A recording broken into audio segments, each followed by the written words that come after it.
ମାନୁ हांडीशाला को आपण मानकु स्वागत। मु भलरे अच्छी आशा करुँची आपण माने समस्त भलरे थिबे।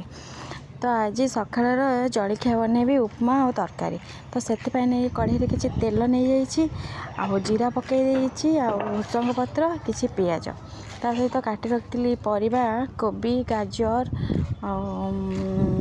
जो ग्रीन मटर आपको सब पकईकी टिके समय भाजीदेली कि समय तापर टमाटो देदेली टमाटो टिके भाजीवा पर लुण हलदी देदेली ताको एपट सेपट कर किसी समय भाजिला ताको सुजी पकईदेली सुजीटा जस्ट मु खाली कढ़ाई भाजिकी रखी तो एबे मसला जो रेडी करी परिबा सब ताको सुजीटा को पकईकी टिके भाजीदेवी। देखो कलरटा तो बहुत सुंदर देखा खाया को कौन लगे मुझे जानी किंतु देखा हो लुकटा बढ़िया। तो एपटे गरम पानी टिके बसई देइछि तो सुजी रे गरम पानी टिके देदेली ताको एपट सेपट करदेली।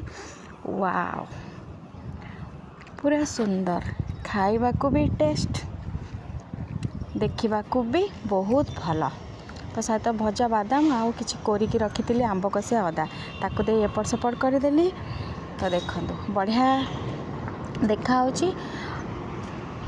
मो रोषे आपण मानकु केमती लगुच तो कमेंट करी निश्चय कहिबे। मो चैनल जदि आपण माने नुआ अछंदी तो सब्सक्राइब करिया को जमा भी भूलिबेनी। रहिली जय जगन्नाथ।